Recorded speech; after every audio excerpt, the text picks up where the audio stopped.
10 positive habits that will rewire your mindset. Right now, somewhere in the world, someone just like you is lying awake at 3 in the morning, staring at the ceiling, whispering the same question you've probably asked yourself 100 times. What is wrong with me? They have the ideas. They have the ambition. They have read the books, watched the videos, saved the quotes, highlighted the paragraphs. They know what they should be doing. They can even explain it to others with perfect clarity. And yet, when it comes to their own life, something feels jammed. Something feels misaligned, like a door that looks perfectly fine but refuses to open no matter how hard you push.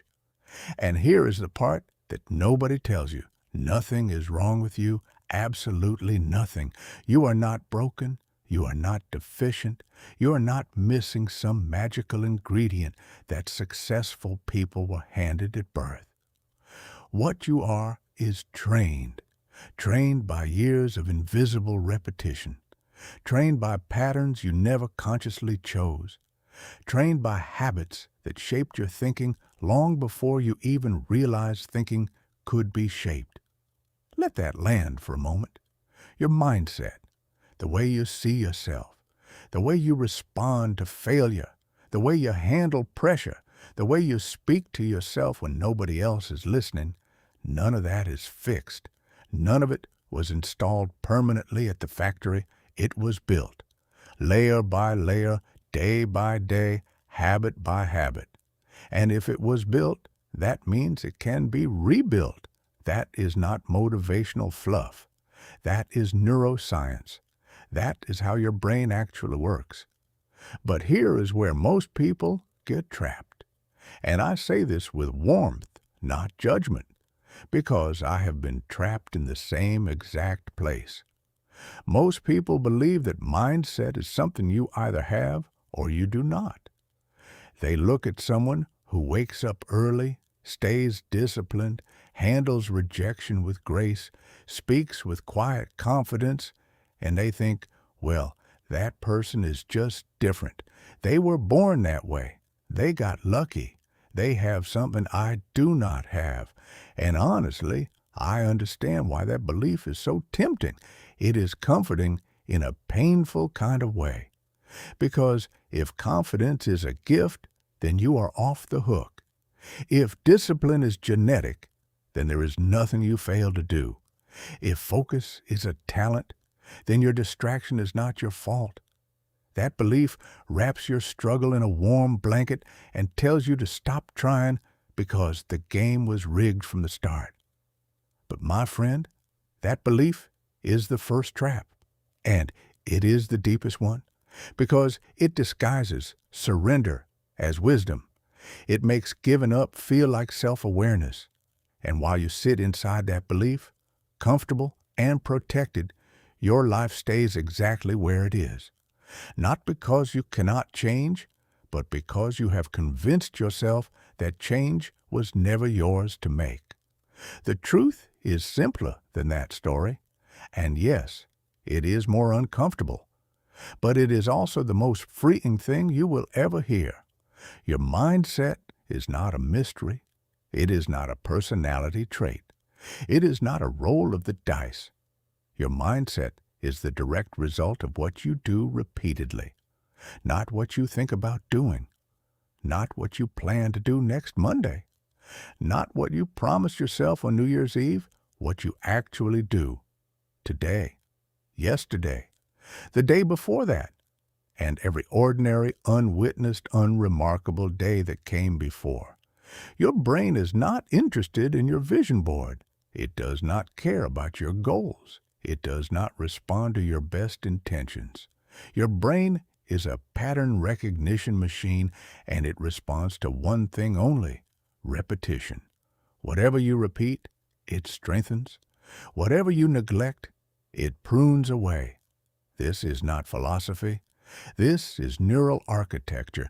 This is how pathways form, how behaviors become automatic, how identity is quietly constructed beneath conscious awareness. Think about it like this. Imagine your mind is a garden, not a perfect magazine cover garden, but a real one. Wild, overgrown in some places, neglected in others. Every thought you repeat is a seed you plant. Every habit you practice is water you pour. Every behavior you tolerate is soil you prepare.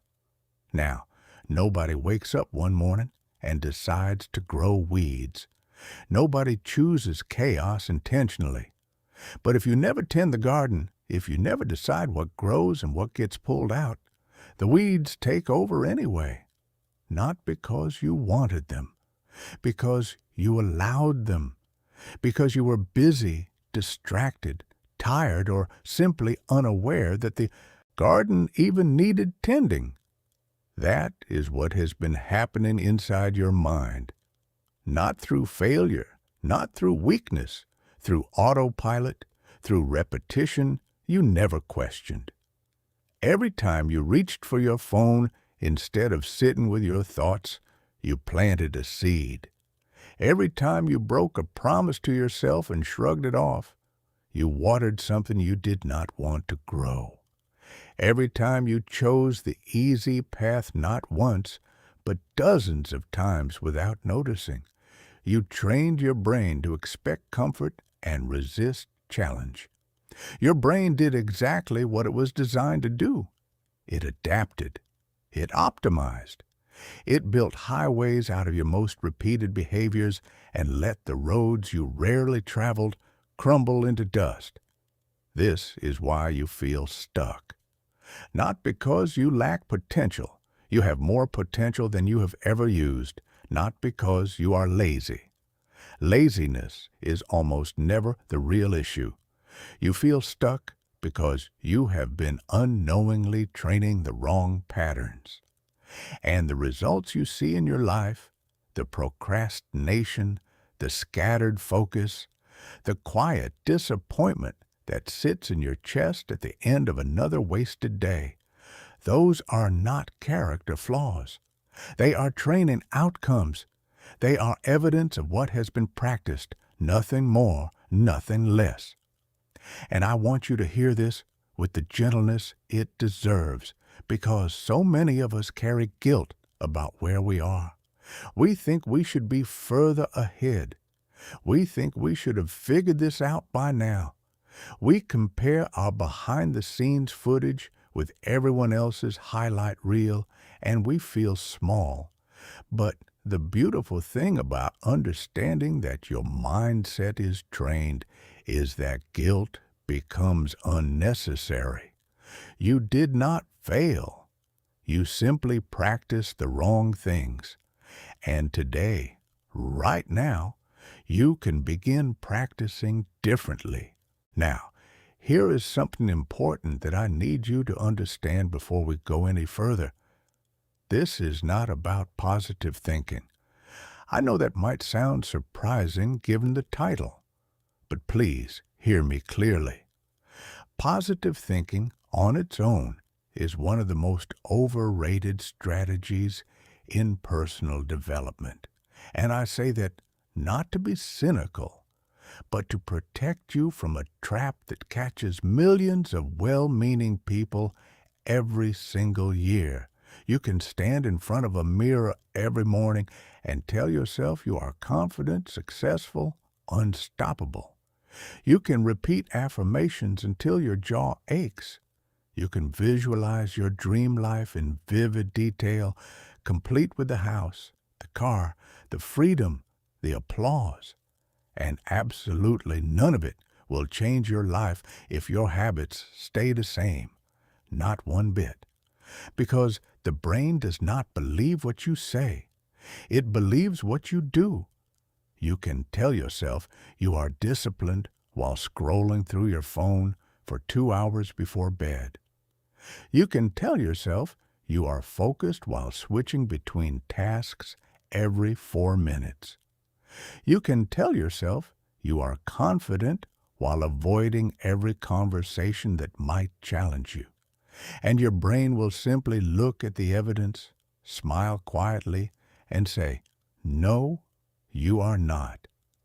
This is why inspiration is so dangerous when it is mistaken for transformation. You watch a powerful video, you feel a surge of energy, you tell yourself, tomorrow will be different. And maybe tomorrow is different, maybe even the day after.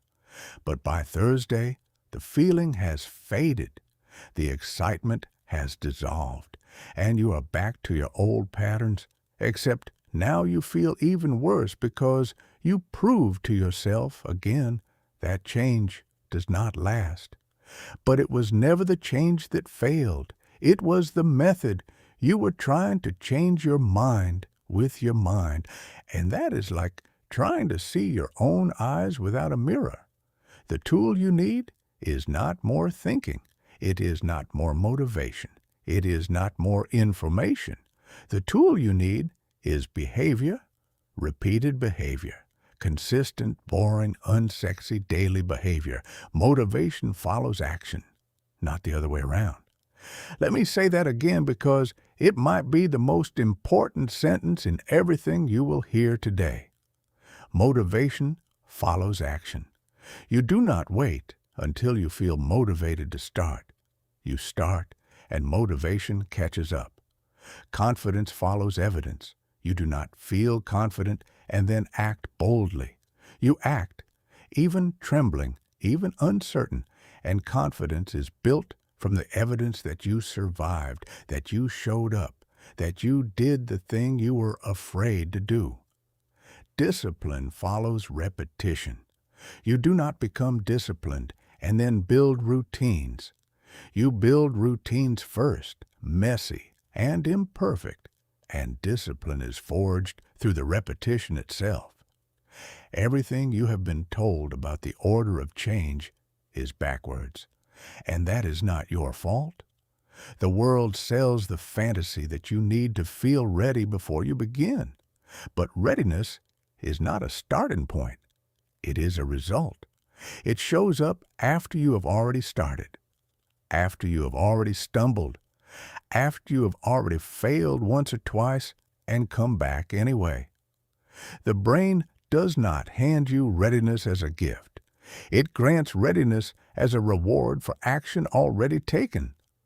So, if you have been waiting to feel ready, I want you to hear this with all the love and honesty I can offer. You will never feel ready. Not fully, not the way you imagine it. And waiting for that feeling is not patience. It is avoidance wearing a very convincing disguise. The starting line is not a feeling. It is a decision. And you can make that decision right now exactly as you are, with all your doubt and hesitation still intact. What you're about to learn is different from anything you have heard before. Not because the concepts are revolutionary, honestly. Some of these ideas are ancient, but because the approach is different. We are not going to flood your mind with hype that evaporates by morning. We are not going to pump you full of adrenaline and leave you crashing by next week. What we are going to do together is retrain your mind at the level where change actually sticks. Behavior, quiet, daily, repeatable behavior. In the next stretch of time, you will discover 10 habits. 10 positive habits that rewire how you think, how you feel, how you respond to pressure, how you treat yourself, and how you show up in a world that is constantly trying to pull you off course. These habits are not complicated. They are not extreme. They will not require you to wake up at 4 in the morning, take ice baths, or overhaul your entire life by Friday. They are small, they are gentle, they are grounded, and each one targets a specific weak point in the untrained mind: distraction, self-doubt, emotional reactivity, inconsistency, and replaces it with something stronger: clarity, stability, self-trust, calm, steady authority over your own inner world. You do not need to adopt all 10 at once. Please do not try. That would be the old pattern talking, the pattern that says more is better, faster is smarter, all or nothing is the only way. That pattern is a liar, and it has burned you before. You need one habit, just one. Practice with care, practice with patience, practice even on the days it feels boring and pointless, and you wonder if any of this is working. Because here is a secret that patient people understand. One habit practiced daily is more powerful than 10 habits practiced occasionally. The brain does not change through ambition. It changes through repetition. Not the repetition of grand gestures, but the repetition of small, quiet, consistent actions that nobody applauds, nobody notices, and nobody rewards, except you. As you listen, pay attention to something subtle. Notice which habits create resistance inside you.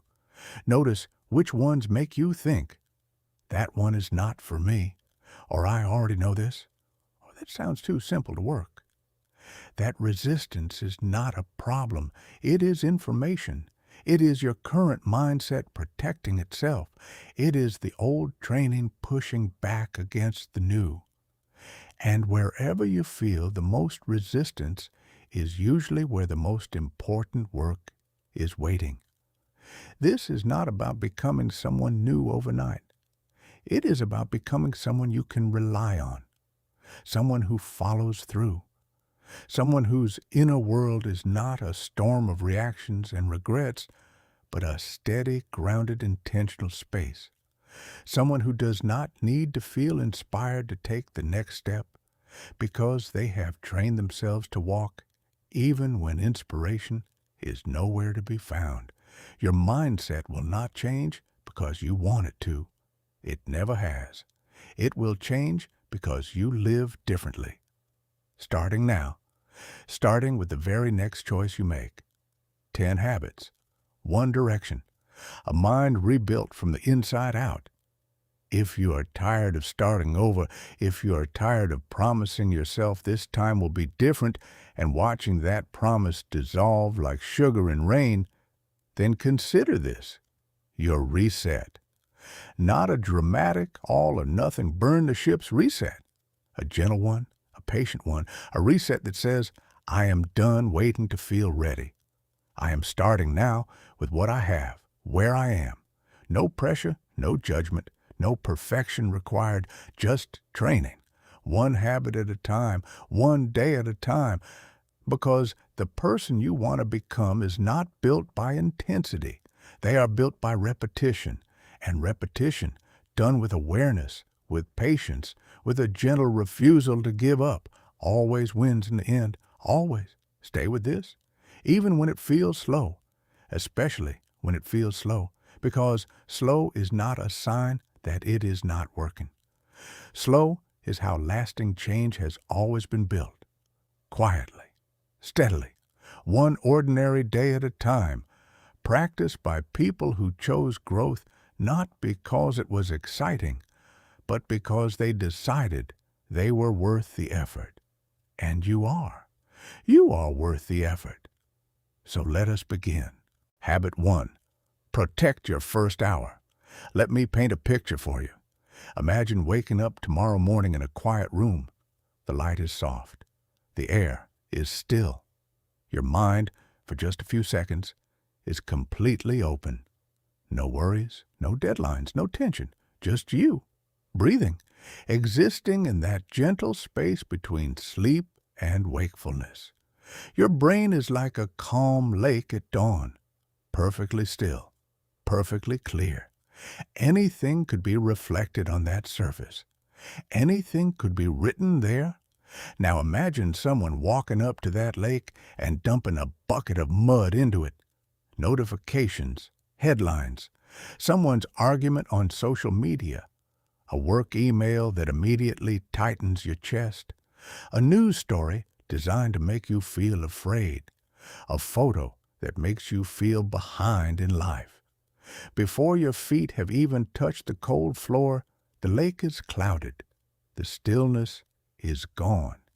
and you did not even realize it happened because it happens every single morning, and it has started to feel normal. But my friend, normal does not mean harmless. Normal just means you have done it long enough to stop questioning it. The first hour of your day is not just another hour. It is the most neurologically sensitive period you will experience before you fall asleep again. During that window, your brain is transitioning from slower, more receptive brainwave states into the faster, more analytical patterns of waking life.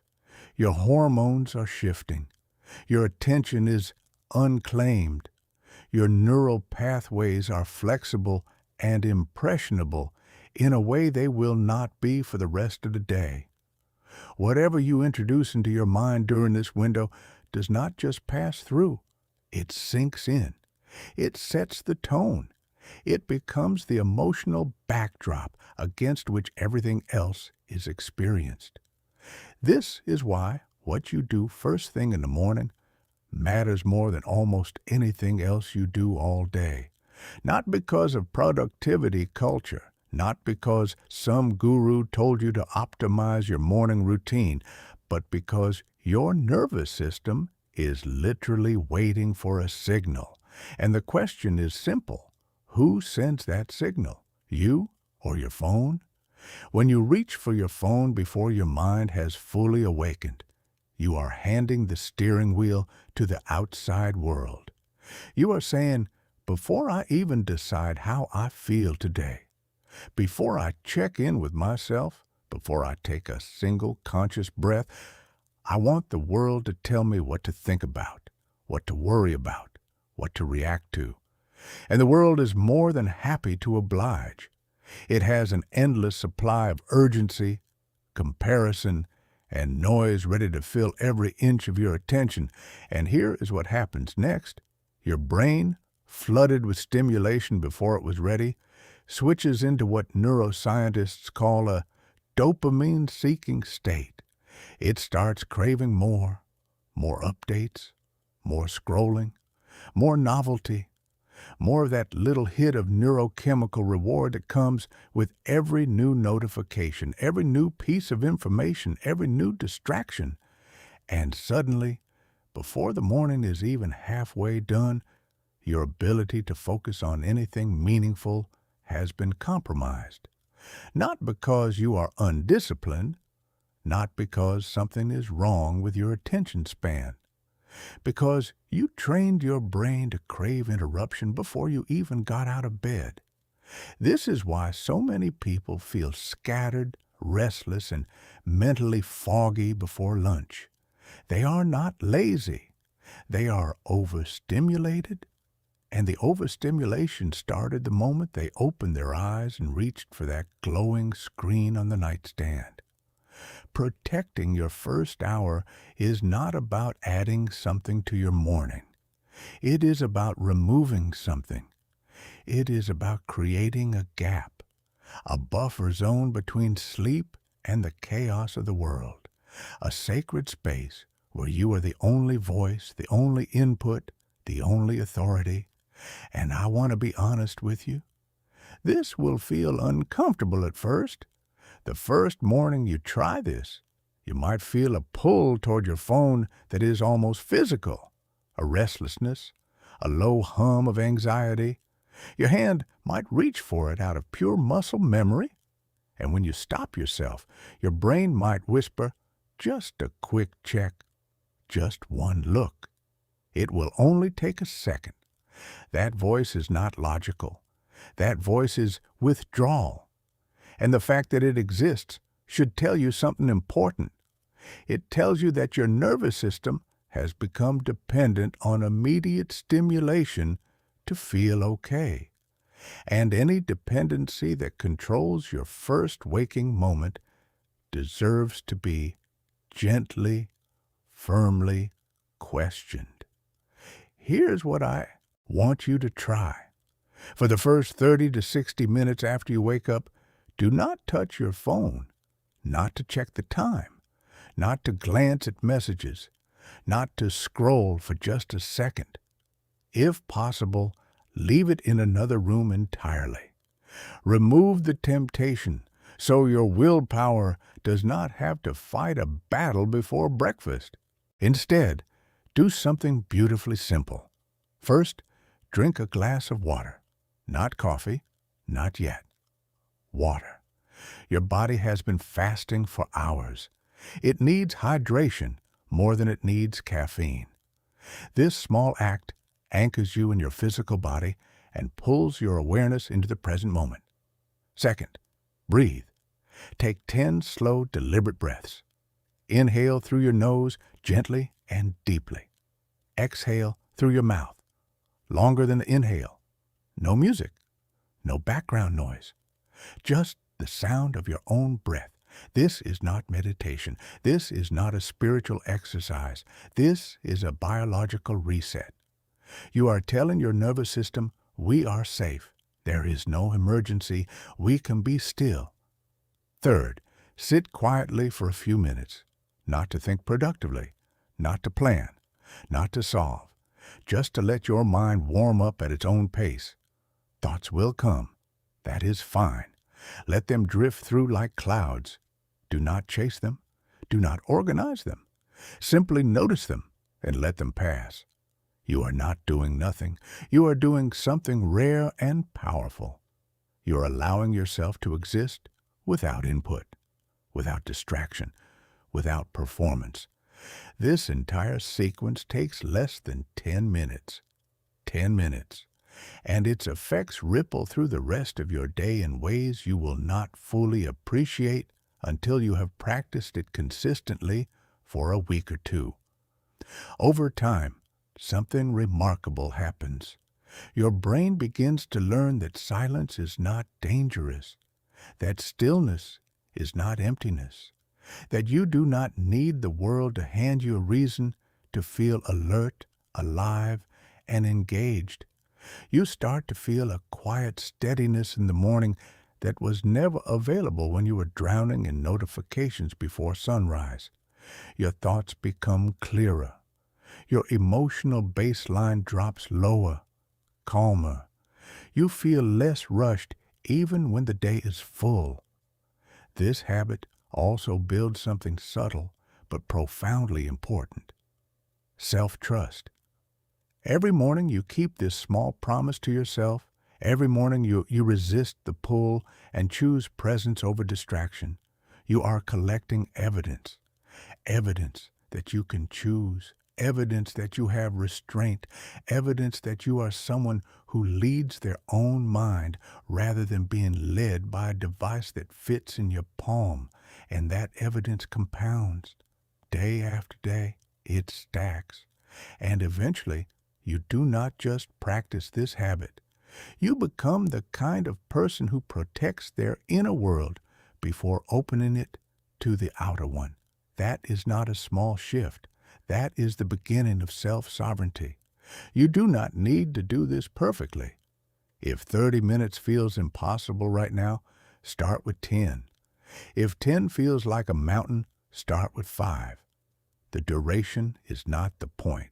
The direction is the point. What matters is that the first thing you do each morning is something you chose, something that feeds you instead of draining you, something that says, I am the one leading today. Win the first hour and watch how much less you have to fight the rest of the day. Habit 2. Set one intention before the world asks anything of you. Here is something most people never realize. They do not lose their sense of direction in one dramatic moment. They lose it gradually, almost invisibly, through days that have no center. You wake up, you move, you respond, you handle what is in front of you, you stay busy, and by evening there is this quiet, uncomfortable feeling in your chest, a feeling that says, the day happened, but I was never really part of it. I was just reacting to it. That feeling has a name. It is called drift. And drift is one of the most common experiences of modern life. Not because people are careless or unmotivated, but because most days begin without direction.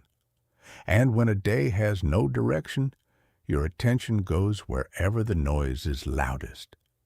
Your energy leaks into 100 small decisions that do not matter.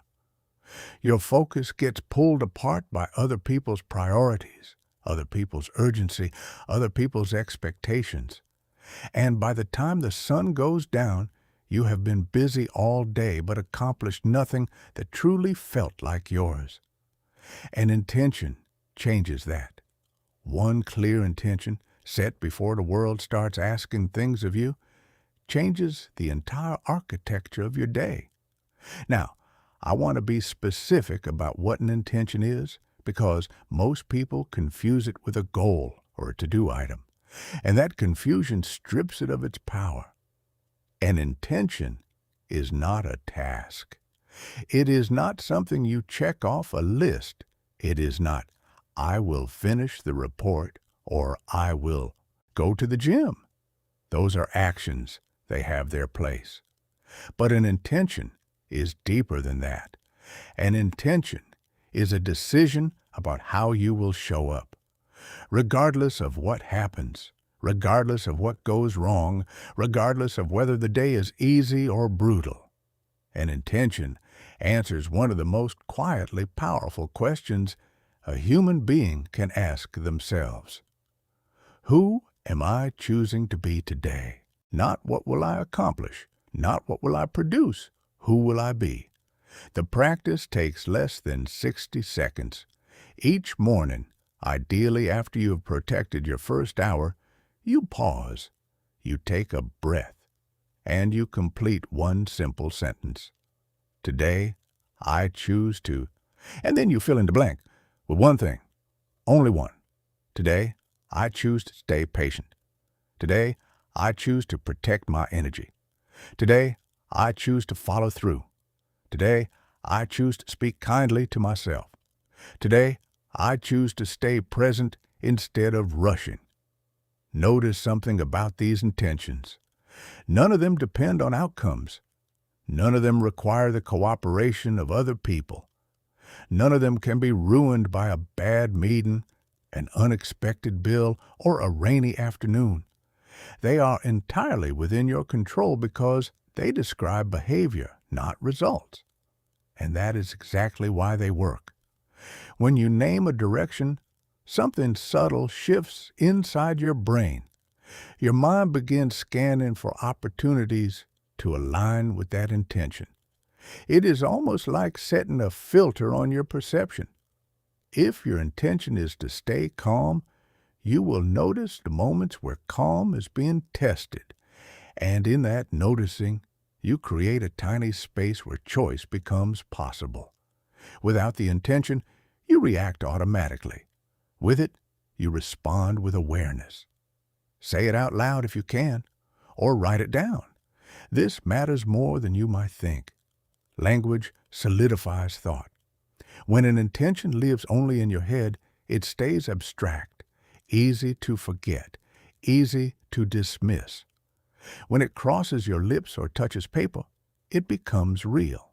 It becomes a quiet contract between you and yourself. Throughout the day, you will forget the intention. Let me promise you that right now, so you do not feel like a failure when it happens, you will forget. That is completely normal, and it is not a problem. The power of this habit is not in constant remembrance. It is in occasional remembrance.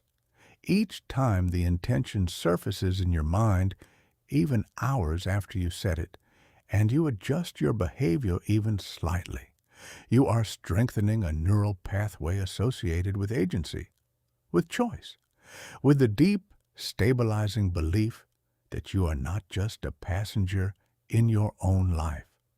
This is how self-respect is quietly built.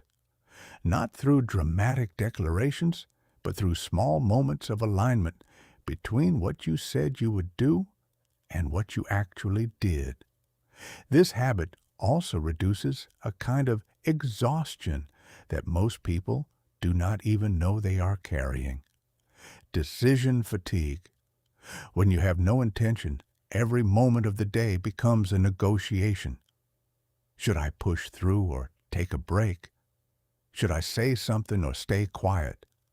Should I work on this or switch to that? Your brain spends enormous energy debating with itself all day long, but when an intention is set, many of those debates are already settled. The path is chosen, the filter is active. You spend less energy deciding and more energy doing.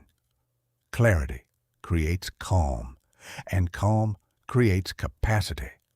At the end of the day, take one brief, gentle moment to check in with yourself. Just one question. Did I honor my intention at least once today?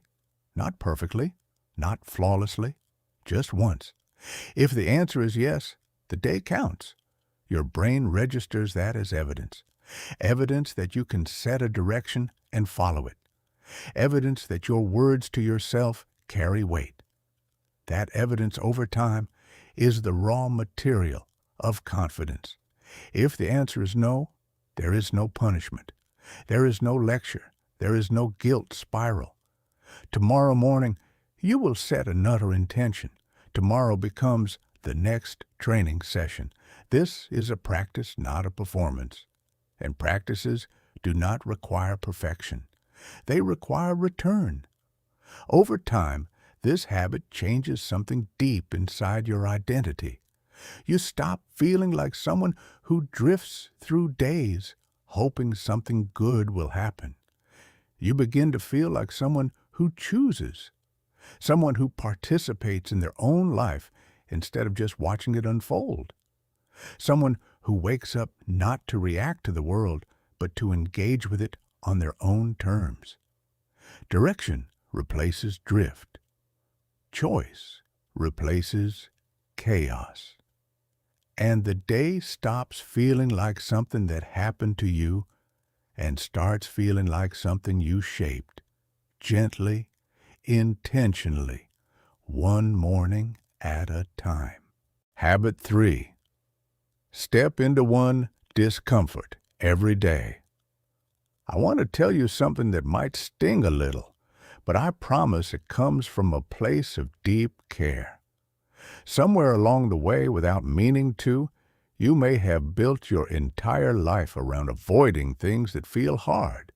And I do not blame you, not even slightly, because our brains are wired to seek comfort. Every fiber of your nervous system is designed to move you toward safety and away from threat. That is ancient programming. It kept your ancestors alive when the world was full of predators and starvation and danger around every corner. But here is the problem. Your brain cannot tell the difference between a saber-toothed tiger and an uncomfortable phone call. It cannot distinguish between genuine danger and the mild discomfort of starting a difficult project, speaking up in a meeting, or having an honest conversation with someone you love. To your nervous system, discomfort is discomfort, and its default response is always the same. Avoid, delay, escape. Find something easier. Find something that feels safe. And so, slowly, without any dramatic moment of surrender, life begins to shrink. The walls move inward. Tasks that once felt manageable start to feel heavy. Conversations that once felt ordinary start to feel threatening. Challenges that once sparked curiosity now spark dread. And your inner dialogue shifts from, "I can handle this," to, "I am not sure I can do this," and eventually, quietly, to, "I just cannot." This is not weakness. Please hear that. This is conditioning. It is the natural result of a nervous system that was given comfort on demand and never asked to stretch. Like a muscle that is never exercised, your tolerance for difficulty has atrophied. Not because you are incapable, but because you stopped asking yourself to be capable. Stepping into one discomfort every day is how you reverse that process. And before your mind starts conjuring images of extreme challenges, Ironman competitions, or dramatic life overhauls. Let me be very clear about what I mean. A discomfort does not have to be enormous. It does not have to be heroic. It does not have to make a good story. It simply has to be something you would naturally avoid, delay, rationalize away, or quietly negotiate yourself out of doing. Something that creates that familiar tightness in your chest, that subtle voice that says, maybe later, maybe tomorrow, maybe when I feel more ready. That tightness, that voice, that is the signal. That is your compass. It is pointing directly at the place where growth is waiting for you. The discomfort might be physical. Going for a run when your body wants to stay on the couch. Choosing the stairs when the elevator is right there. Holding a plank for 30 seconds longer than feels comfortable. Exercising on a morning when everything inside you is screaming, not today. It might be mental. Sitting with a complicated problem instead of switching to something easier. Reading something challenging instead of scrolling through something entertaining. Working in focused silence for 30 minutes without reaching for your phone. Allowing yourself to be bored without immediately filling the boredom with noise. It might be emotional, and honestly, these are often the most powerful ones. Having the conversation you have been avoiding for weeks. Setting a boundary with someone who has been crossing it. Saying no when your people-pleasing instincts are begging you to say yes. Allowing yourself to feel sadness or fear without escaping into distraction, food, alcohol, or numbness. The category does not matter. What matters is the intention behind it. You are choosing discomfort on purpose. You are walking toward it deliberately, not because you enjoy suffering, but because you understand something that most people never grasp. Confidence is not built by success alone. Confidence is built by proof of endurance. Every time you do something hard and survive it, your brain quietly updates its files. Oh, we can handle that. Interesting.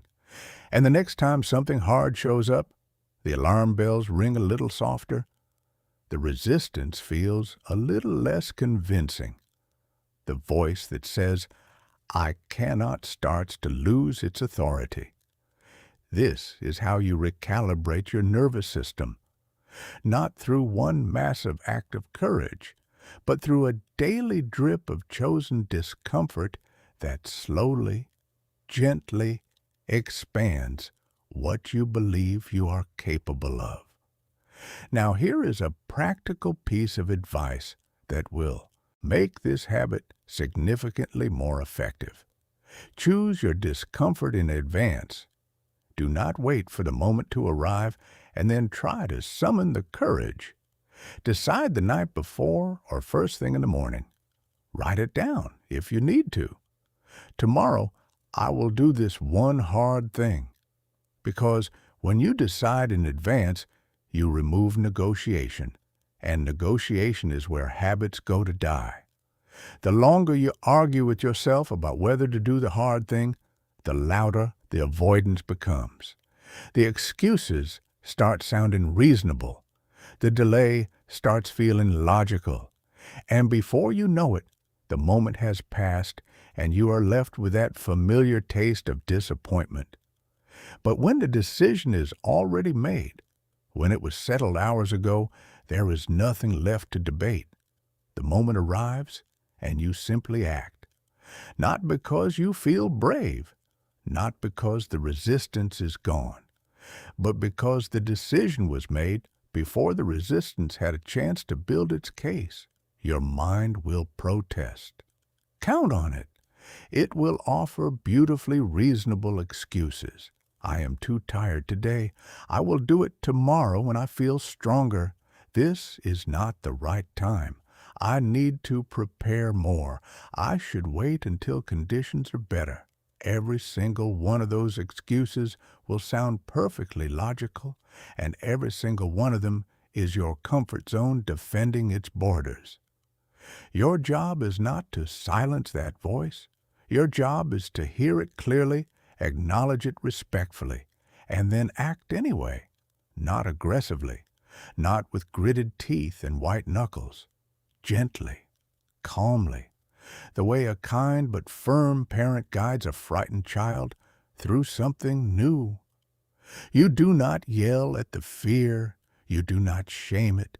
You simply say, "I hear you, and we are doing this anyway." Over time, something beautiful happens. Your relationship with difficulty fundamentally changes.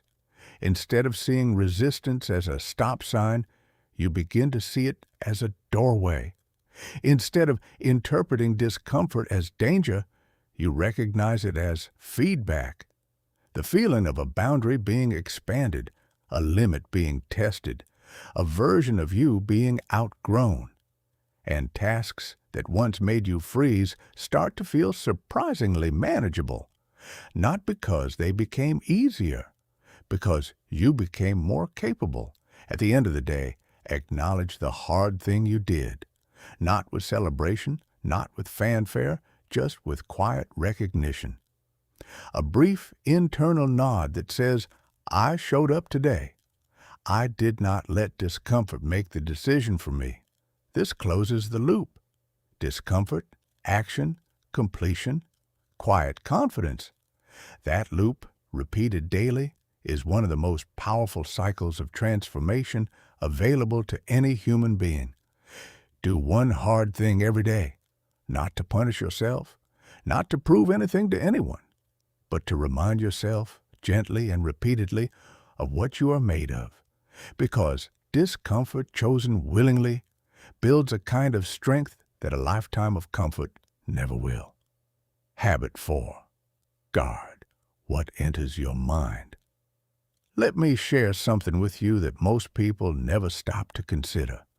Your mind is not a blank canvas waiting to be painted. It is more like a living garden, like the one we talked about earlier, that is constantly being fed. Every piece of information you consume, every conversation you participate in, every headline you glance at, every video you watch, every song you listen to, every comment thread you scroll through, all of it is nourishment. The question is, what kind of nourishment are you providing? Because here is the uncomfortable truth. Most people are extraordinarily careful about what they put into their bodies. They read nutrition labels. They avoid certain foods. They drink enough water. They take vitamins. They understand, at least intellectually, that what goes in affects what comes out. But those same people will consume hours of mental junk food every single day without a second thought. News designed to terrify. Social media designed to trigger comparison and inadequacy. Arguments between strangers designed to provoke outrage. Entertainment designed to numb rather than nourish. And then they wonder why they feel anxious, why they cannot focus, why their thoughts feel scattered and their emotions feel volatile, why they lie awake at night with a low hum of tension that they cannot quite name or locate. The answer is not complicated. Your inner world is a reflection of what you have been consuming, not once, not occasionally, consistently, day after day, week after week, month after month. Your brain does not filter for quality by default. This is a crucial thing to understand. It does not automatically separate useful information from toxic noise. It does not protect you from content that destabilizes your emotional state. It simply adapts to whatever is repeated most, and whatever is repeated most becomes familiar. And whatever becomes familiar begins to feel normal, and whatever feels normal becomes the baseline against which everything else is measured. This is how people end up living in a state of chronic low-level anxiety without understanding why. They have normalized inputs that keep their nervous system perpetually activated. The morning news, the endless scroll, the outrage cycle, the comparison trap. None of these feel dangerous in the moment because they have been repeated so many times that they just feel like life. But they are quietly, persistently reshaping the mental environment in which all of your thoughts, decisions, and emotions take place. Guarding what enters your mind is not about becoming an uninformed hermit who ignores the world. It is about becoming intentional. It is about recognizing that your attention is not infinite, it is not free, and it is not invulnerable. Your attention is a resource, perhaps the most precious resource you possess. And every time you give it away unconsciously, you are paying a cost that does not show up on any receipt. The first step is simply awareness. And I want you to approach this step with curiosity, not judgment. For 1 week, just observe. Notice what you consume. Notice how often you pick up your phone without a specific purpose. Notice which apps pull you in and how long they hold you. Notice the conversations you participate in and how they leave you feeling, not during, but 30 minutes after, an hour after, the next morning. Some content will leave you feeling informed but tense. Some will leave you entertained but strangely empty. Some will leave you comparing your life to someone else's highlight reel and feeling like you are falling behind in a race you never agreed to run. And some, perhaps less than you expect, will leave you feeling calm, clear, grounded, and genuinely nourished. Your nervous system is honest. It tells you the truth even when your conscious mind is making excuses. Pay attention to its signals. Pay attention to the tightness in your shoulders after reading the news. Pay attention to the restlessness after an hour of scrolling. Pay attention to the heaviness after a conversation that revolved entirely around complaint and gossip. Those signals are data. They are your body telling you what nourishes you and what depletes you. Once you see the pattern, make gentle adjustments. You do not need to do anything extreme. You do not need to delete all your apps, cancel every subscription, and move to a cabin in the mountains. Start small. Reduce the inputs that consistently leave you feeling worse. Unfollow accounts that exist to trigger comparison, outrage, or inadequacy. Limit your news consumption to a defined window rather than a constant stream. Turn off notifications that create artificial urgency about things that are not actually urgent. Step back from conversations that circle endlessly around negativity without ever arriving at solutions. Then, in the space you have created, introduce inputs that stabilize rather than stimulate. Silence. Long-form reading that deepens understanding instead of fracturing attention. Music that calms rather than agitates. Conversations with people who think carefully, who listen, who leave you feeling more like yourself rather than less. Content that challenges your mind without attacking your peace. This is not about toxic positivity. I am not asking you to pretend the world is wonderful and ignore its problems. I am asking you to be deliberate about how much of the world's noise you allow to set up residence inside your head. There is a difference between being informed and being consumed. A surgeon needs to understand disease without letting it infect them. You can understand the challenges of the world without letting them colonize your inner peace. Over time, This habit creates a shift that you will feel before you can fully articulate. Your thoughts slow down. Your attention span quietly lengthens. You feel more present during conversations, more patient with yourself, less reactive to small frustrations. Not because you are trying harder, but because there is less noise competing for your energy. This habit also builds self-trust in a way that few other habits can match, because choosing what you consume is an act of self-leadership. It is a declaration that says, "My inner world matters. My peace is not a luxury. My clarity is not optional. It is essential, and I am the one responsible for protecting it." Many people fear that if they disconnect from the constant stream, they will miss something important. But here is what I have found to be true, and I believe you will find it too. What most people are missing is not more information. What they are missing is themselves, their own clarity, their own depth, their own intuition, their own ability to think a complete thought without being interrupted 14 times. At the end of each day, ask yourself one simple question. Did what I consumed today support the person I'm becoming?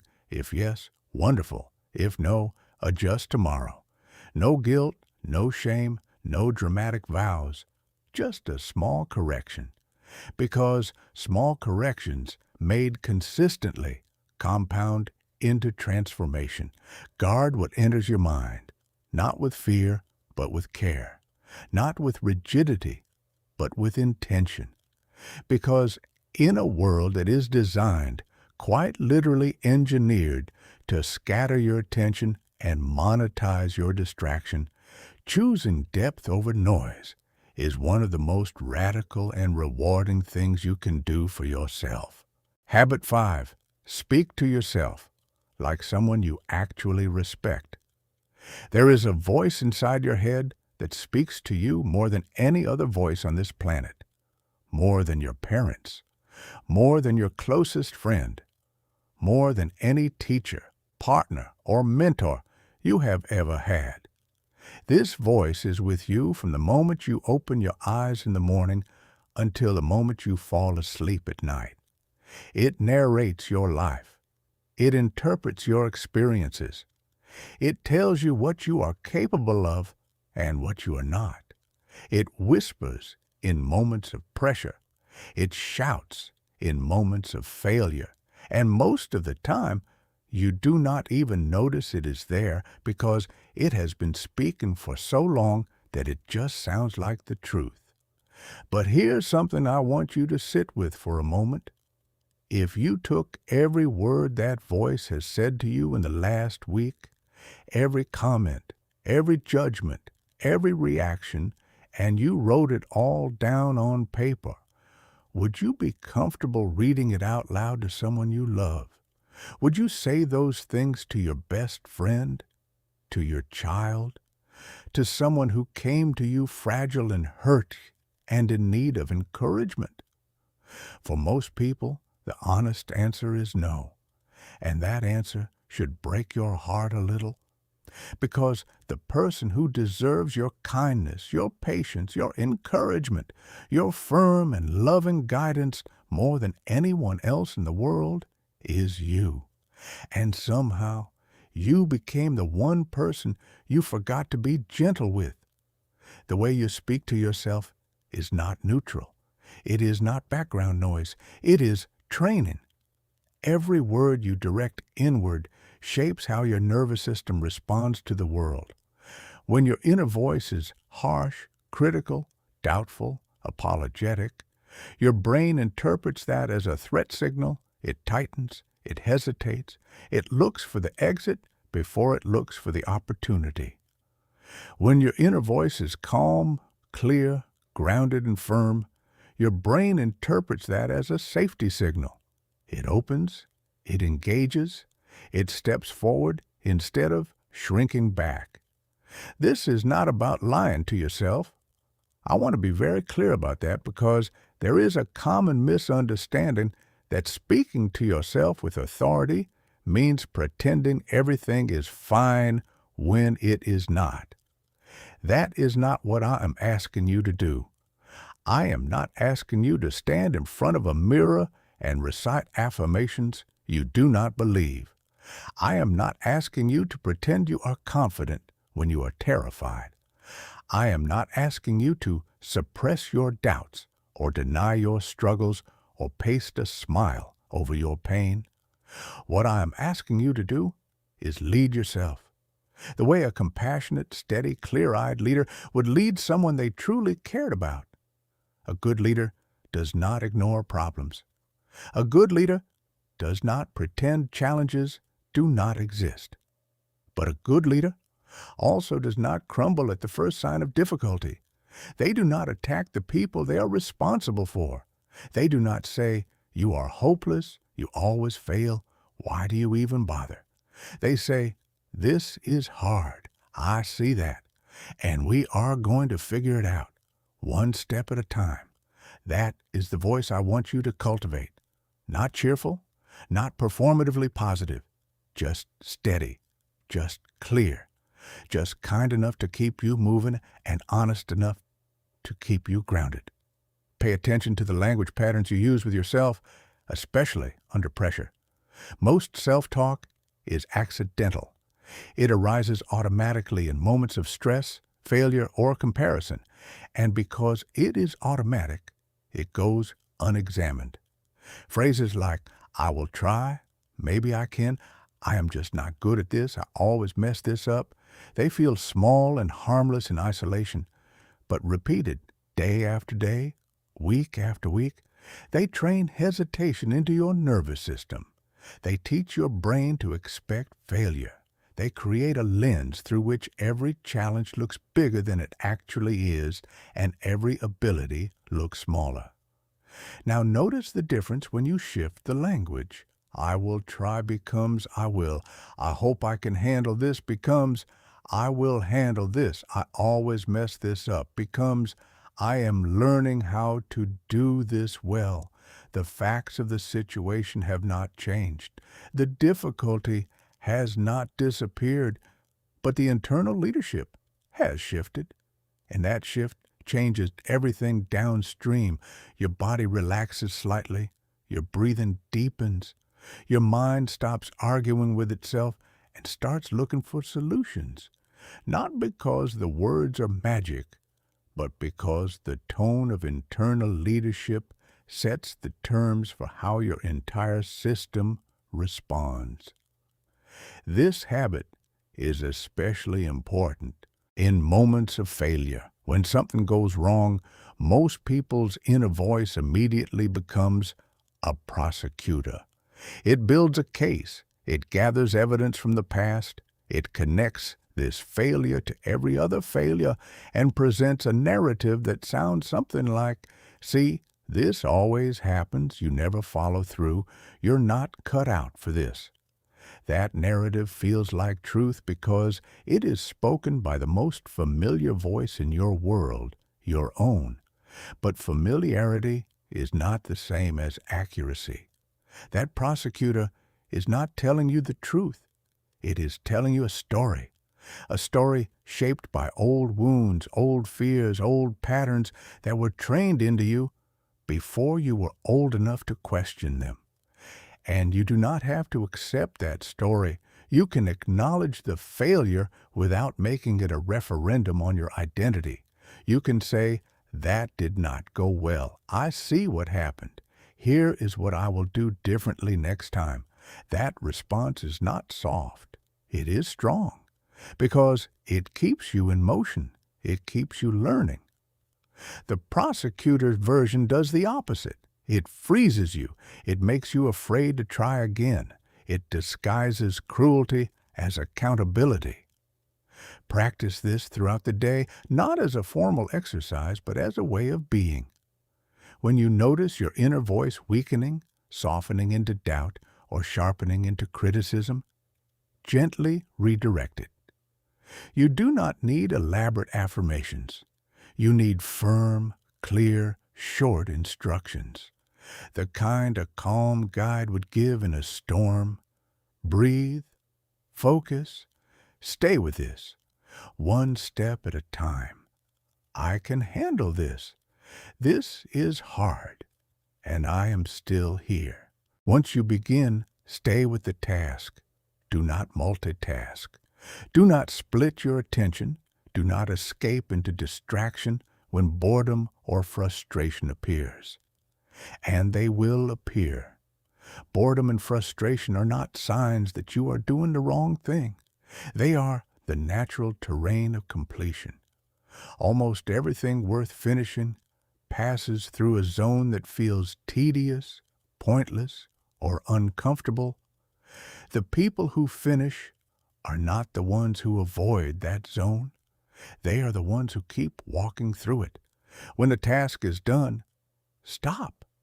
This is harder than it sounds because many people have a perfectionist instinct that whispers, "It could be better. Just one more adjustment. Just a little more polish." That voice sounds like high standards. In reality, it is often avoidance in disguise. It keeps the loop open by convincing you that done is never quite done enough. Resist it. Allow completion to stand. Allow good enough to be enough, then acknowledge it quietly, internally. No parade necessary, just a brief recognition. I started that, I finished it, it is done. That recognition is not vanity. It is neurological closure. It tells your brain that effort led to resolution, and that lesson, repeated day after day, restructures your entire relationship with commitment. Over time, something shifts that is hard to describe but impossible to miss. Tasks stop feeling overwhelming because your attention narrows to the next completion rather than the entire mountain of things you should be doing. The mental noise quiets down. Decisions become faster. Rest becomes deeper. You stop carrying invisible weight because there is less unfinished business occupying the background of your mind. And something even more important happens. Your relationship with yourself changes. You start keeping small promises, then slightly bigger ones, then bigger ones still. And each kept promise adds a brick to the foundation of self-trust. You start believing yourself when you say, "I will do this." Your words begin to carry weight again, not because anyone else is watching, because you are watching, and you are finally giving yourself evidence that you can be relied upon. People with strong mindsets are not necessarily more talented, more intelligent, or more driven. They are more reliable. Reliable to others, yes, but more importantly, reliable to themselves. They have trained the habit of closing loops, and that habit quietly generates a kind of confidence that no amount of positive thinking can manufacture. Finish what you start. Not to impress anyone, not to optimize your productivity score, but to rebuild one small completion at a time, the trust between you and the person who matters most, yourself. Because when you trust yourself to finish, you trust yourself to begin. And someone who trusts themselves to begin is someone whose life will never stay stuck for long. Once you begin, stay with the task. Do not multitask. Do not split your attention. Do not escape into distraction when boredom or frustration appears. And they will appear. Boredom and frustration are not signs that you are doing the wrong thing. They are the natural terrain of completion. Almost everything worth finishing passes through a zone that feels tedious, pointless, or uncomfortable. The people who finish are not the ones who avoid that zone. They are the ones who keep walking through it. When the task is done, stop. This is harder than it sounds because many people have a perfectionist instinct that whispers, It could be better. Just one more adjustment. Just a little more polish. That voice sounds like high standards. In reality, it is often avoidance in disguise. It keeps the loop open by convincing you that done is never quite done enough. Resist it. Allow completion to stand. Allow good enough to be enough, then acknowledge it quietly, internally. No parade necessary, just a brief recognition. I started that, I finished it, it is done. That recognition is not vanity. It is neurological closure. It tells your brain that effort led to resolution, and that lesson, repeated day after day, restructures your entire relationship with commitment. Over time, something shifts that is hard to describe but impossible to miss. Tasks stop feeling overwhelming because your attention narrows to the next completion rather than the entire mountain of things you should be doing. The mental noise quiets down. Decisions become faster. Rest becomes deeper. You stop carrying invisible weight because there is less unfinished business occupying the background of your mind. And something even more important happens. Your relationship with yourself changes. You start keeping small promises, then slightly bigger ones, then bigger ones still. And each kept promise adds a brick to the foundation of self-trust.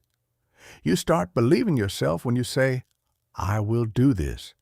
Your words begin to carry weight again, not because anyone else is watching, because you are watching, and you are finally giving yourself evidence that you can be relied upon. People with strong mindsets are not necessarily more talented, more intelligent, or more driven. They are more reliable. Reliable to others, yes, but more importantly, reliable to themselves. They have trained the habit of closing loops, and that habit quietly generates a kind of confidence that no amount of positive thinking can manufacture. Finish what you start. Not to impress anyone, not to optimize your productivity score, but to rebuild one small completion at a time, the trust between you and the person who matters most, yourself. Because when you trust yourself to finish, you trust yourself to begin. And someone who trusts themselves to begin is someone whose life will never stay stuck for long. Habit 7. Create space between feeling and reacting.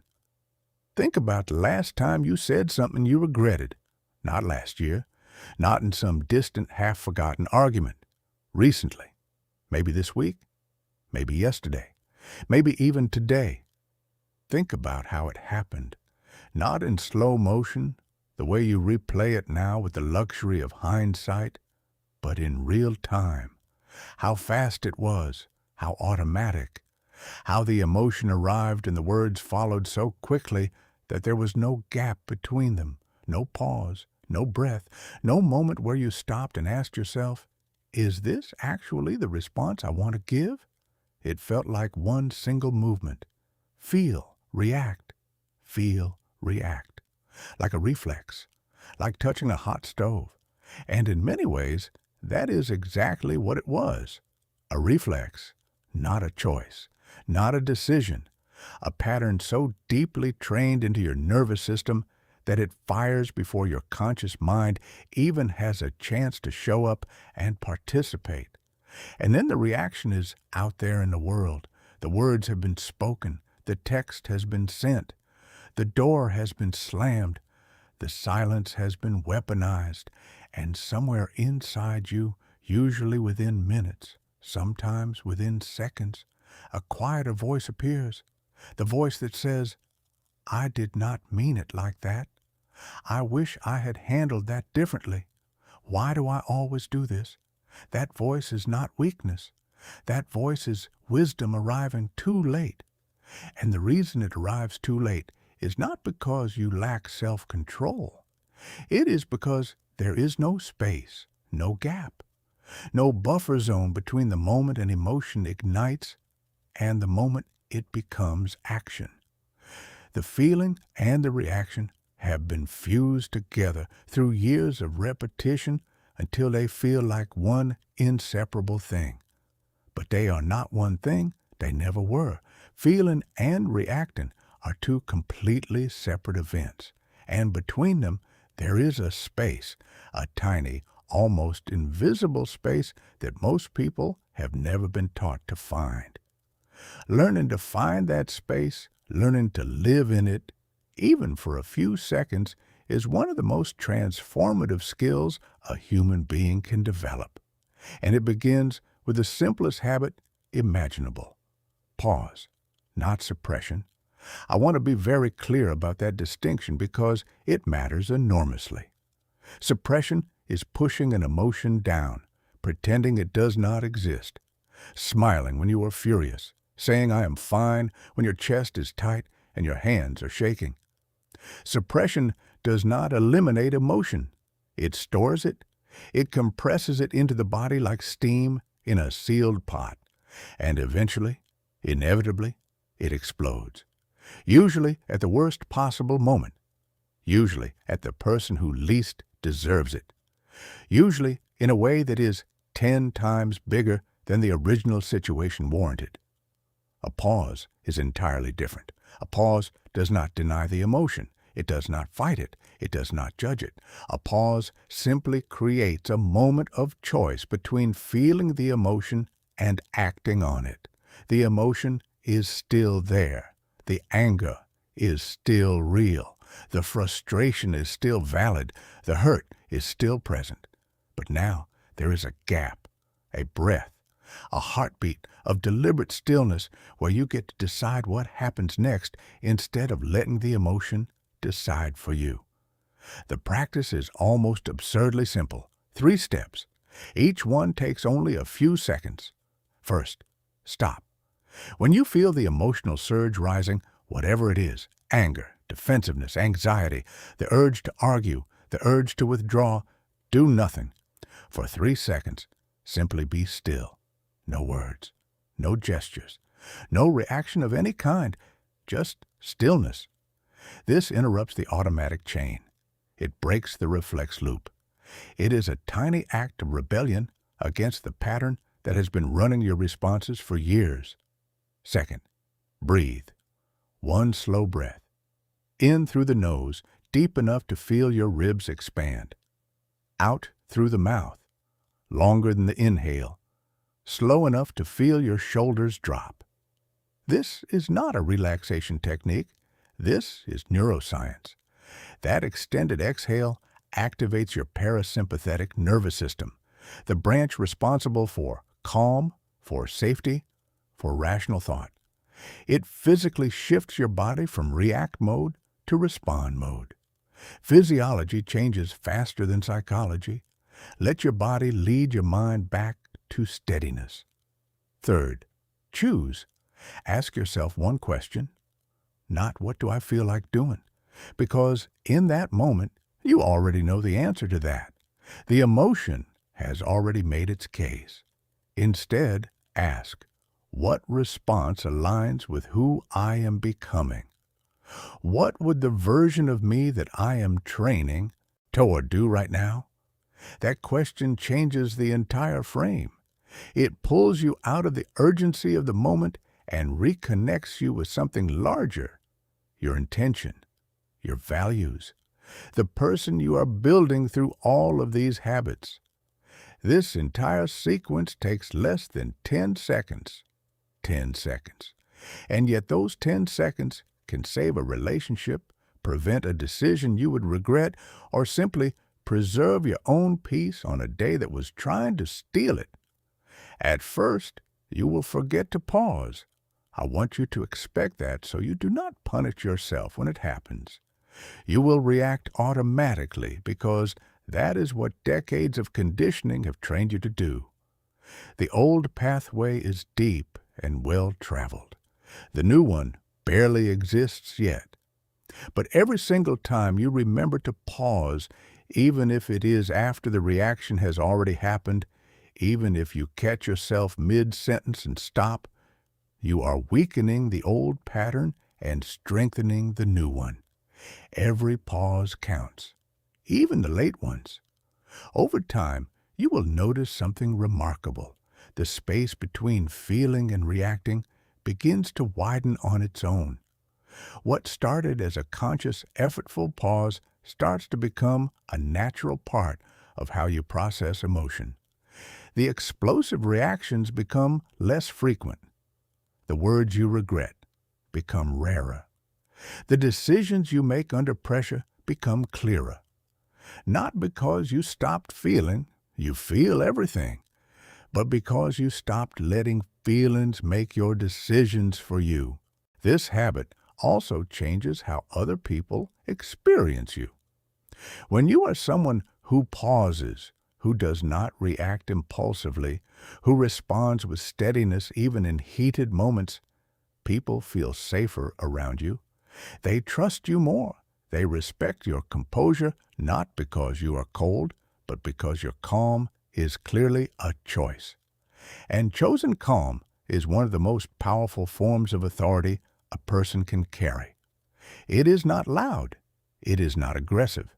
It simply says, I am not controlled by this moment. I am present in it, and I will respond on my terms. Calm is not the absence of emotion. Calm is the presence of choice. And choice, in the space between feeling and reacting, is where self-mastery quietly lives. Habit 8. Move your body, not for appearance, for your mind. I want to challenge an idea that has been quietly sabotaging your relationship with physical movement for years. Somewhere along the way, exercise became about how you look. It became about calories burned, muscles built, weight lost, inches shaved, before and after photos, six-pack transformations, and the relentless pressure to sculpt your body into something worthy of approval. And if that pressure motivated you, wonderful. But for most people, it does exactly the opposite. It turns movement into a performance, a judgment, a reminder of everything you are not. And so people avoid it. They avoid it not because they are lazy, but because the entire framework around exercise has become associated with inadequacy, with not enough, with failing to look the way some algorithm-curated ideal says they should. I want to strip all of that away right now, completely. Forget how movement affects your appearance. What I want to talk about is how movement affects your mind. Because that is where the real magic lives. And it is a kind of magic that has nothing to do with mirrors, scales, or gym memberships. Your mind and your body are not separate systems. They are one integrated organism. When your body is stagnant, your mind stagnates with it. When your body is tense, your thoughts become tense. When your body has been still for too long, energy accumulates with no outlet, and that trapped energy shows up as anxiety, restlessness, irritability, mental fog, or that strange heavy fatigue where you are exhausted despite having done nothing physically demanding all day.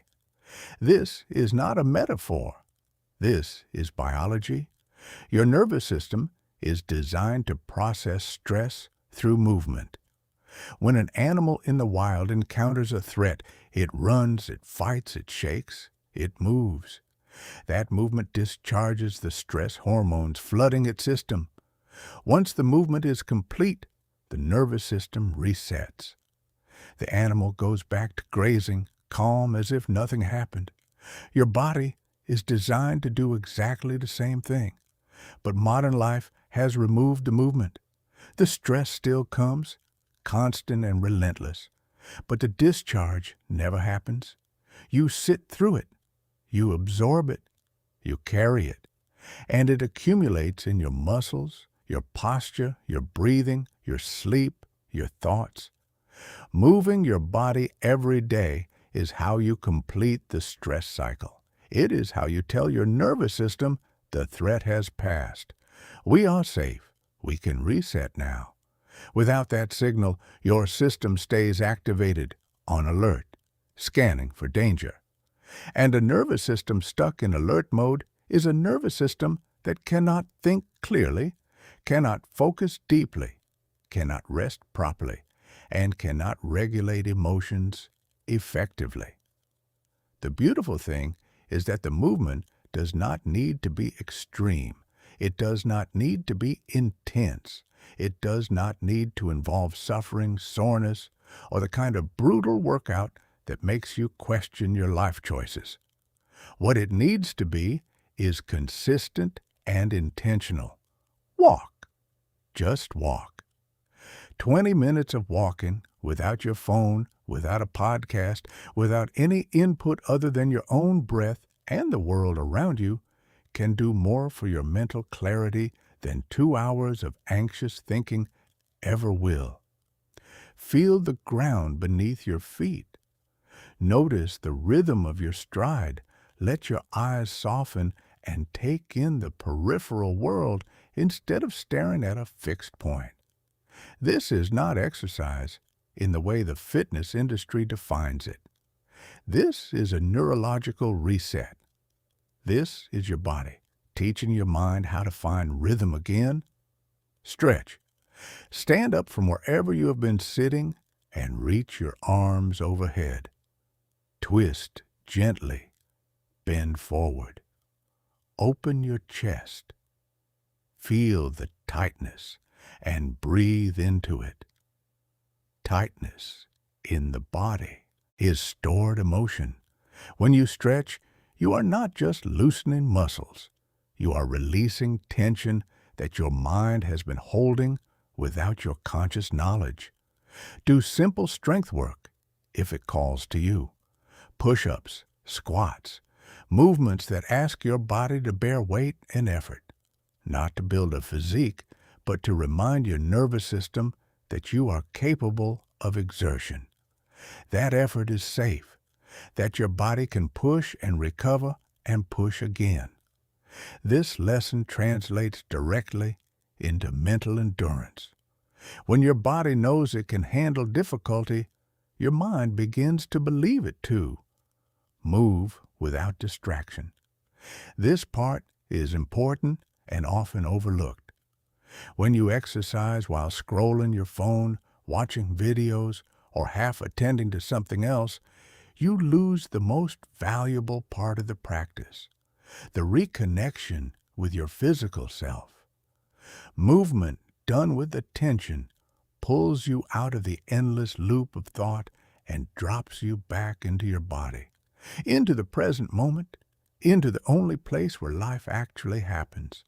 Your breath, your heartbeat, the sensation of effort and recovery, that is presence. And presence is the antidote to almost every mental struggle you face.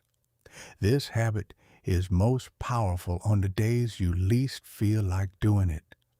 The mornings when you wake up heavy and unmotivated.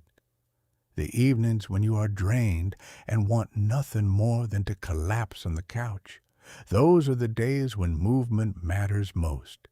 Not because you need to push through the pain like some kind of warrior, but because on those days your nervous system is stuck, and movement is the gentlest, most effective way to unstick it. You do not need to wait for motivation. Motivation is not a prerequisite for movement. Movement is a generator of motivation. Act first. Feel later. Put your shoes on. Step outside. Take the first 10 steps. That is usually all it takes. The body warms up, the chemistry shifts, and the heaviness that felt permanent 5 minutes ago begins to dissolve, not because it was imaginary, because your body processed it through motion the way it was always designed to. Over time, this habit reshapes your relationship with your own body. You stop seeing it as something to be judged, fixed, or tolerated.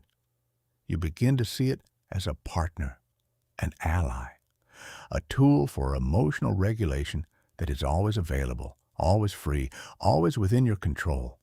your posture shifts, your breathing deepens, your reactions slow down. These are not cosmetic changes. They are signs of a nervous system that has found steadiness, a mind that has found ground to stand on. And one day, you will notice something that is difficult to explain to people who have not experienced it. You will realize that a 20-minute walk solved a problem that hours of thinking could not untangle, that a simple stretch released a knot of anxiety you'd been carrying for days, that moving your body did not just change how you feel, it changed how you think. Because the body does not just carry the mind, it leads it. And when the body finds rhythm, the mind organizes itself around that rhythm with a grace that no amount of willpower can manufacture.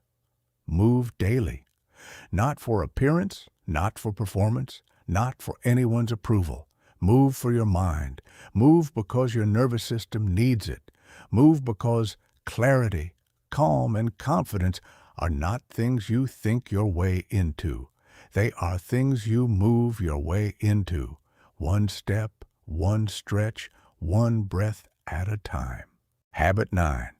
Review your day without becoming your own judge. There is a moment at the end of every day that most people miss entirely, not because it is hidden, not because it is complicated, but because the way most people end their days makes it invisible. They move from the last task into distraction, from effort into numbness, from the noise of the day into the noise of a screen. The television goes on, the phone comes out, the scrolling begins, and the day, with all of its lessons, all of its small victories, all of its quiet failures, all of its moments that could have taught you something valuable, simply dissolves, unprocessed, unexamined, gone. And then tomorrow arrives, and it looks suspiciously like today. The same patterns, the same frustrations, the same mistakes, the same emotional residue carried forward like luggage you forgot to unpack. Not because you are incapable of growth, but because growth requires something that most people skip: reflection. Now, I know what you might be thinking. I have heard this before. Journal every night. Review your goals. Track your progress. And if that thought just made you feel tired, I understand. Because most reflection advice is wrapped in a framework that sounds productive but actually feels punishing. It turns the end of your day into a performance review, a tribunal, a courtroom where you are simultaneously the defendant, the prosecutor, and the judge. And the verdict is almost always guilty. Guilty of not doing enough. Guilty of wasting time. Guilty of falling short again. That is not what I am asking you to do.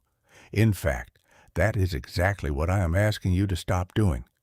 Because judgment does not create growth. Judgment creates defense. When your mind feels attacked, even by itself, it closes, it contracts, it stops learning and starts protecting. And a mind in protection mode is a mind that cannot change. It can only hide. What I am asking you to practice is something gentler and far more powerful. Review without judgment.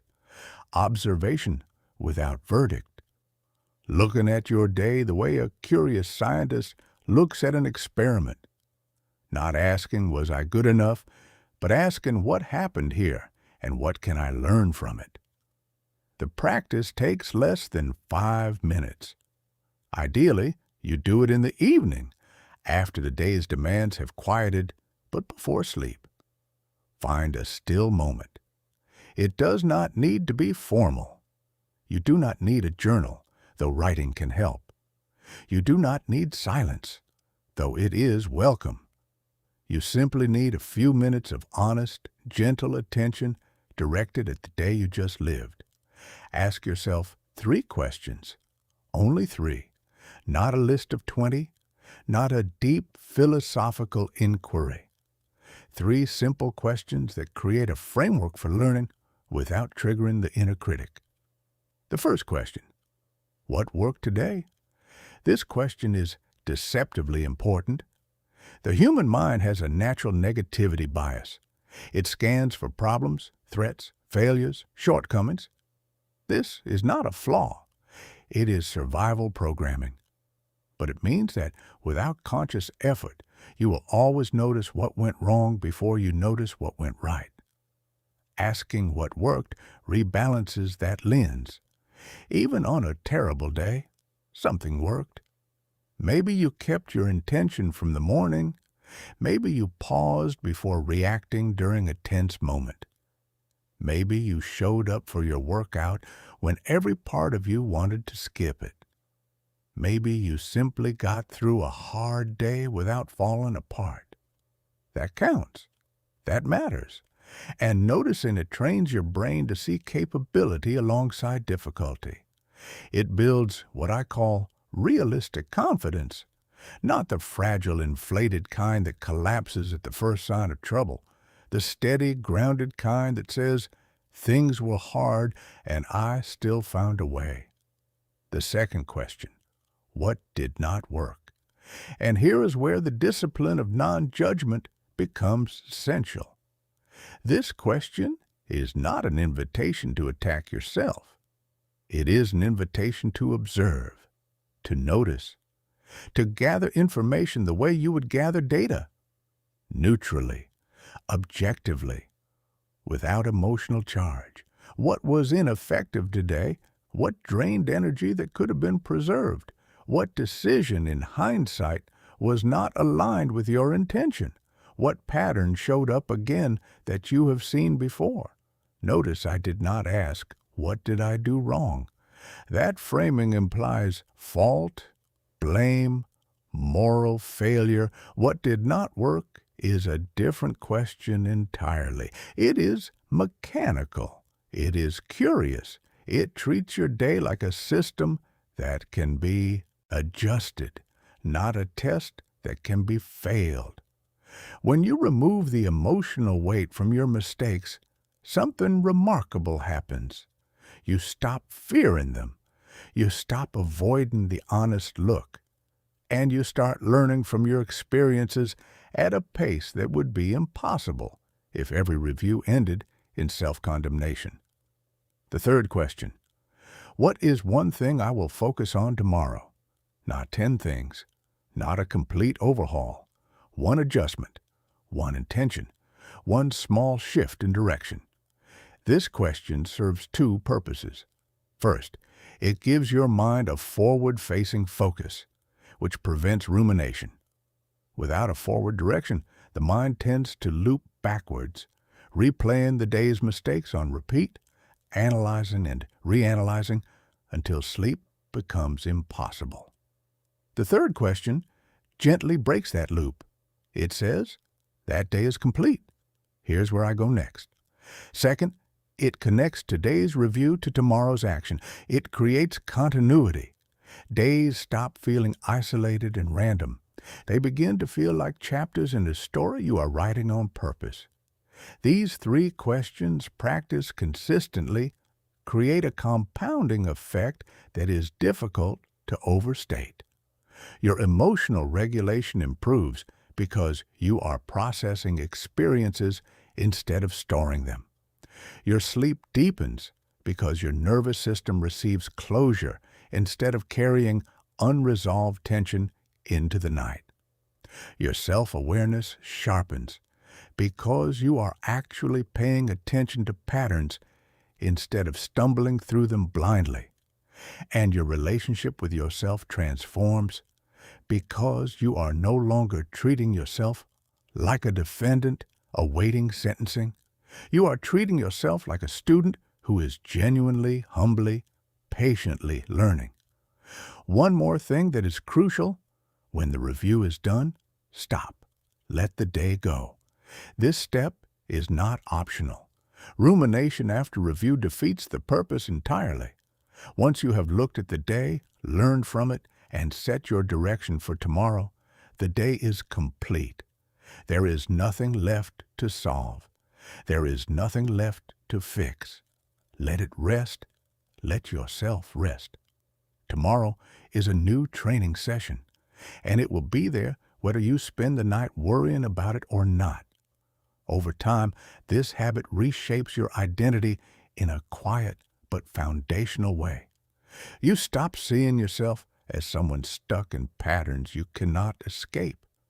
You begin to see yourself as someone who learns from experience, someone who pays attention, someone who adjusts, adapts, and moves forward with a kind of calm intelligence that judgment could never produce.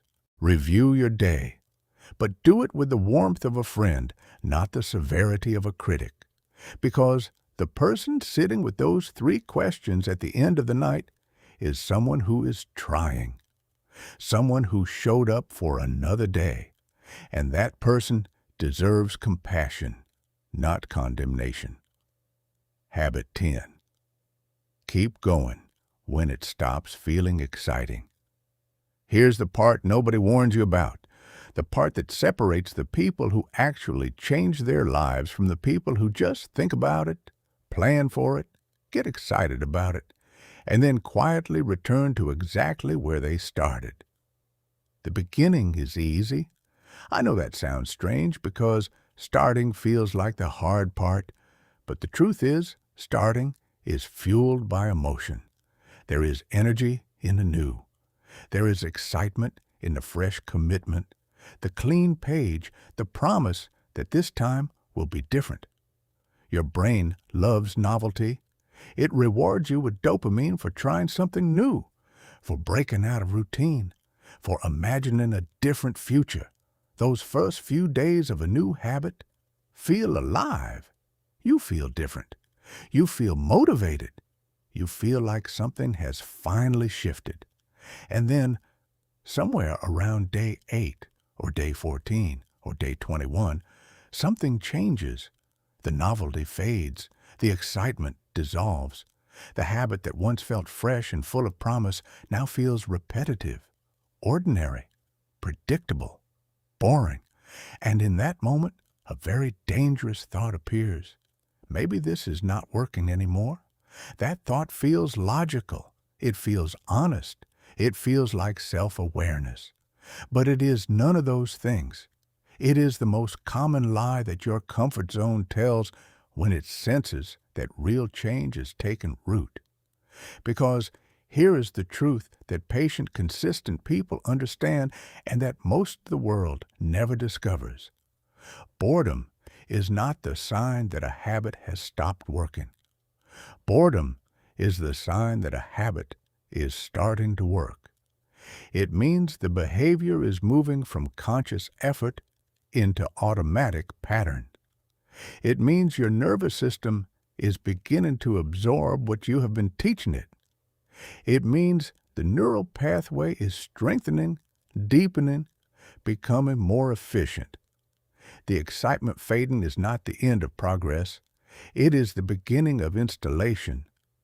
But most people never get to see what is on the other side of boredom because they quit right here, right at the threshold. They mistake the absence of excitement for the absence of progress. They start looking for a new approach, a new system, a new habit, a new book, a new technique, a new video, a new guru who will reignite the spark. And the cycle begins again. Start, excite, plateau, quit. Start, excite, plateau, quit. Over and over and over, each time reinforcing the belief that change does not last, that nothing works, that they are fundamentally incapable of transformation. But nothing was broken. The habit was working. They just left before it could finish the job. This is why the 10th habit is perhaps the most important one of all.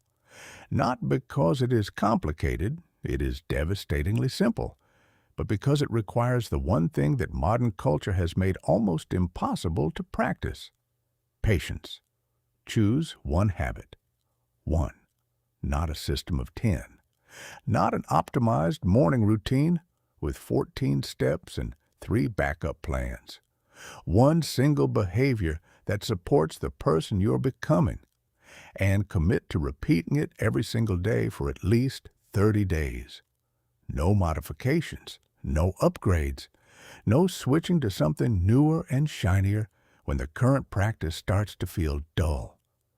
During this period, your emotions will do everything in their power to pull you away. Some days will feel easy and affirming. Some days will feel pointless and frustrating. Some days you will feel resistance that has no rational explanation, a vague heaviness that whispers, "Why bother?" None of that matters. The habit continues anyway, not because you are forcing yourself, but because you understand something that most people do not.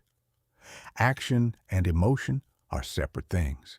You can feel unmotivated and still act. You can feel doubtful and still show up. You can feel bored out of your mind and still do the thing you committed to doing. And every time you do, every single time you act, despite the absence of emotional fuel, you are building something more powerful than motivation. You are building identity. You are training your nervous system to understand that you are not someone who acts only when inspired. You are someone who acts because you decided to. And that distinction, that subtle, quiet, unglamorous distinction, is the difference between people who change temporarily and people who change permanently. Repetition also reduces decision fatigue. Once a habit is truly installed, it stops requiring mental energy. You stop negotiating with yourself every morning about whether to do it. You stop debating. You stop weighing the pros and cons. The behavior simply happens, like brushing your teeth, like locking the door when you leave. It becomes part of the infrastructure of your day. And when a positive behavior requires no willpower to sustain, mental space opens up for deeper work, harder challenges, bigger growth. Repetition also neutralizes fear. Actions that once required courage become routine through sheer familiarity. The hard conversation becomes less terrifying the 10th time than the first. The focused work session becomes less draining the 30th time than the 5th. The cold morning walk becomes less resistant the 50th time than the 20th. This is how sustainable growth works, not through escalating intensity, but through quiet, steady, boring repetition that slowly transforms what feels difficult into what feels normal. Many people abandon habits right before this transformation happens. They are standing at the doorway of real change, real identity shift, real neurological rewiring, and they walk away because it stopped feeling exciting. Do not be one of those people. When boredom arrives, greet it, welcome it, recognize it for what it truly is, not the death of progress, but the birth of permanence. At the end of each week, ask yourself one question. Did I repeat the habit even when it felt dull? If the answer is yes, trust the process. Progress is happening beneath the surface, in the neural pathways you cannot see, in the identity that is quietly consolidating, in the version of you that is being built by repetition rather than intention. Eventually, and this is the moment that makes all the patience worthwhile, you will reach a point where the habit no longer feels like something you're doing. It feels like something you are. You no longer need reminders. You no longer need motivation. You no longer need to push yourself. The behavior has been absorbed into your baseline, into your identity, into the fabric of who you are. That is when change stops feeling like work and starts feeling like home. Keep going when it stops feeling exciting. Keep going when nobody is watching. Keep going when the results are invisible and the progress feels imaginary. Keep going when every part of you wants to start something new instead of staying faithful to something old. Because the person you want to become is not built in the thrilling moments of inspiration. They are built in the quiet, unglamorous, deeply ordinary days of repetition. And those days, lived with patience and stubborn consistency, change absolutely everything. The truth you have always known. We have walked a long road together. 10 habits. 10 quiet, unglamorous, deeply human practices that do not require superhuman willpower, a perfect morning routine, or the kind of dramatic transformation that looks good in a highlight reel but collapses by Thursday. And now, before we part ways, I want to tell you something that I hope settles into the deepest part of you and stays there. You were never broken. Not once, not ever. Not on your worst day. Not during your longest slump. Not in the middle of the night when you stared at the ceiling and wondered what was wrong with you. Nothing was wrong with you. Something was just untrained. And untrained is not the same as incapable. A garden that has never been tended is not a failed garden. It is simply a garden that has not yet met its gardener. And today, you met yours. You. Everything you have heard in these pages points to one central truth, and I want to make sure it is crystal clear before you carry it into the rest of your life. Your mindset was never something you were missing. It was never a gift that was handed to other people and withheld from you. It was never a lottery you lost. Your mindset has always been the product of what you practiced, what you repeated, what you tolerated, what you allowed to take root in the soil of your daily life. That is all it has ever been. And that is the most liberating realization you will ever have. Because if your mindset was built by what you practiced, then it can be rebuilt by what you choose to practice from this moment forward. Not tomorrow, not next Monday, not when the timing is better or the circumstances are easier or the motivation finally arrives like some long-awaited package at your door. Now, with what you have, where you are, exactly as messy and uncertain and imperfect as things feel right now, let me walk you through what you now carry with you, not as a reminder of tasks to complete, but as a map of the person you are becoming. When you protect your first hour, you're not just avoiding your phone. You are reclaiming sovereignty over your own attention. You are telling the world, I decide what enters my mind before anything else gets a vote. That is not a productivity hack. That is an act of self-respect. When you set one clear intention each morning, you are not writing a to-do list. You are choosing who you will be today. You are giving your mind a compass instead of leaving it to wander in whatever direction the wind blows. And a mind with direction does not drift. It moves. When you step into one discomfort every day, you are not punishing yourself. You are expanding. You are telling your nervous system, I am bigger than this fear. I am more capable than this resistance. And each time your nervous system hears that message and watches you prove it, it believes you a little more. When you guard what enters your mind, you are not hiding from the world. You are curating your inner environment with the same care you would use to choose what food goes into your body. Because what you consume mentally becomes what you think. What you think becomes what you feel. And what you feel becomes how you live. When you speak to yourself with authority and kindness, you are not performing confidence. You are leading yourself, the way a steady, compassionate, clear-eyed guide would lead someone they love through a storm, not by yelling, not by criticizing, but by saying, "I see you.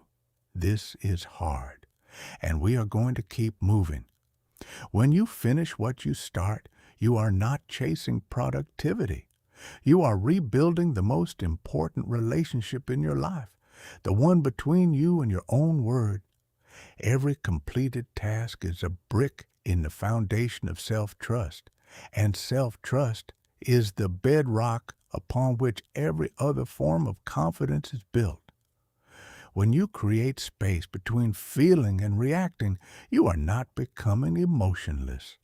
You are becoming free, free from the tyranny of impulse, free from the regret of words spoken too quickly, free to feel everything fully while still choosing your response with intention and care. When you move your body for your mind, you are not exercising for vanity. You are completing the stress cycle. You are giving your nervous system the discharge it has been begging for. You are reminding your brain that you are not trapped, that momentum is available, that your body and mind are partners in this life, not adversaries. When you review your day without judgment, you are not grading yourself. You are learning from yourself. You are treating your life as a classroom instead of a courtroom. And in that classroom, there are no failures, only lessons, only data, only the quiet, honest observation that turns lived experience into usable wisdom. And when you keep going after the excitement fades, when you repeat the habit on the boring days, the uninspired days, the days when nothing feels like it is working, you are doing the thing that separates lasting change from temporary enthusiasm. You are choosing identity over emotion. You are choosing who you are becoming over how you happen to feel right now. And that choice, made quietly, made repeatedly, made without applause or recognition, is the most powerful choice a human being can make. None of these habits are loud. None of them will impress anyone at a dinner party. None of them will go viral on social media. They are quiet. They are steady. They are ordinary. And that is exactly why they work. Because real change has never been loud. Real change has always been built in the spaces between the dramatic moments. In the mornings, nobody sees. In the decisions, nobody applauds. In the small, stubborn, beautiful act of showing up for yourself one more time when every part of you wanted to quit. Now, here's what I need you to hear as we close this chapter together. Please do not try to adopt all 10 habits at once. I know the temptation. I know the energy you might be feeling right now. The pull to overhaul everything, to start fresh, to become a completely different person by sunrise. That energy is real, and I honor it. But that energy is also the old pattern in disguise. The pattern that says more is better, faster is smarter, all or nothing is the only way. That pattern has burned you before. It will burn you again if you let it. Instead, choose one habit, just one. The one that resonated most deeply. The one that made something tighten in your chest. The one that made you think, that is the one I have been avoiding. Start there. Practice it for the next 3 days without modification, without optimizing, without questioning whether it is enough. Let 3 days become a week. Let a week become 2. Let repetition do its slow, invisible, magnificent work. And when resistance shows up, and it will show up, do not interpret it as failure. Interpret it as evidence that something old is being challenged, something familiar is being disrupted.